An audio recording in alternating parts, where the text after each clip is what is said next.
તો અમદાવાદ દુષ્કર્મની ઘટનાથી વડોદરામાં ઉગ્ર રોષ વ્યાપ્યો છે અને આરોપીને જાહેરમાં ફાંસી આપવાની મહિલાઓ માંગ કરી રહી છે। ત્યારે સુરક્ષાને લઈને મહિલાઓએ સવાલ ઉઠાવ્યા છે। કાયદાની છટકબારીથી આરોપીઓમાં કોઈ જ ડર નથી। આરોપીને કડકમાં કડક સજા મળે તેવી પણ માંગ થઈ રહી છે।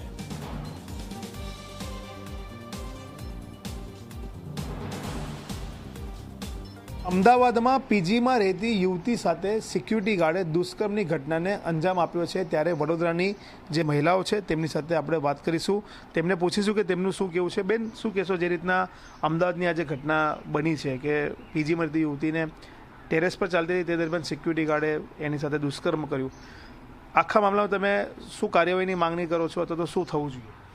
પહેલાં તો જે ઘટના થઈ એ ખૂબ જ દુઃખદ છે અને સૌથી ખરાબ વસ્તુ તો એ લાગે છે કે આવી ઘટનાઓ ખૂબ જ વધી ગઈ છે।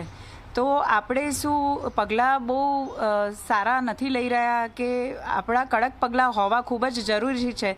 કારણ કે હવે આ પ્રકારની જે વૃત્તિ ધરાવે છે આજકાલના જે અમુક પુરુષો એ ખૂબ જ ખરાબ છે। એ આપણું મતલબ હૃદય એકદમ કંપાવી દે એવી પ્રકારની ઘટનાઓ છે અને હું સરકારને એક જ અરજી કરીશ કે તમે ખૂબ જ કડક પગલાં લો કે આ જે વ્યક્તિઓ છે જેને આવી વિચારધારા આવે છે એ લોકો આવું કરતાં પહેલાં પણ 10 વાર વિચારે।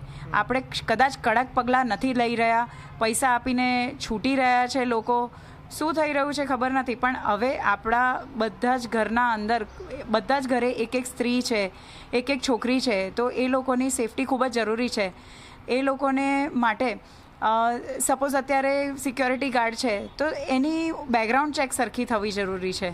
બેકગ્રાઉન્ડ સરખું ચેક કરો કે એ પહેલાં ક્યાં જોબ કરતો હતો, એની દિનચર્યા શું છે, 1-2 દિવસ પહેલાં એને સરખી રીતે ઓબ્ઝર્વ કરો અને પછી એને હાયર કરવું જોઈએ।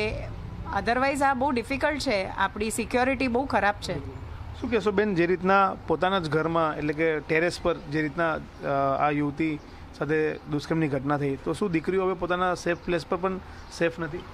આ દુર્ઘટના બહુ આપણને ધ્રુજાવી દે એવી છે, બટ આજકાલ એવું છે કે લેડીઝો બહુ જ ડિપેન્ડન્ટ છે, ઇન્ડિપેન્ડન્સ છે, તો દરેક વસ્તુમાં દરેક જગ્યાએ પોતે જાતે બધું કરી શકે છે, ફરી શકે છે। જો એમની સેફટી જ ના હોય, એમના જ ઘરમાં એ પોતે સિક્યોર ના હોય, તો આ ગવર્મેન્ટે બી થોડુંક એના માટે કોઈક પગલાં એવા લેવા જોઈએ, કડક કાર્યવાહી એ વ્યક્તિ બદલ થવી જોઈએ, જેને કારણે બીજા વ્યક્તિ એ જોઈ અને આગળ એને ન કરે એવું એ લોકો આગળ થોડું એને ઇન્ફ્લુઅન્સ થાય। તો આ વસ્તુ ગવર્મેન્ટે પણ ધ્યાન લેવી જોઈએ, કારણ કે આજકાલ દરેક સ્ટેજ ઉપર લેડીઝો બધે જ આગળ વધી રહી છે, તો એમની સેફટી એકદમ ફર્સ્ટ અને મસ્ટ છે।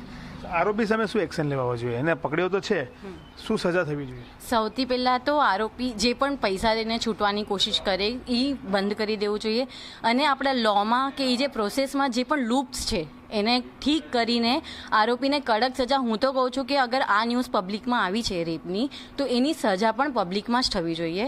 એનું લાઈવ ટેલિકાસ્ટ કરી શકો છો તમે, કે એવું પ્રૂફ તો આપો તમે કે હા અમે એક્શન્સ લઈએ છીએ। ઓન પેપર કંઈ થવાનું નથી, જે પણ છે પ્રેક્ટિકલ ડિસિઝન જ કામ કરશે એવું મને લાગે છે। અને જલ્દીથી જલ્દી 2-3 વર્ષ તમે કોઈ કેસ પાછળ નાખી દો તો કોઈ પોઈન્ટ નથી। અગર આરોપી છૂટો ફરે છે તો એ પાછું આ કરવાનો જ છે।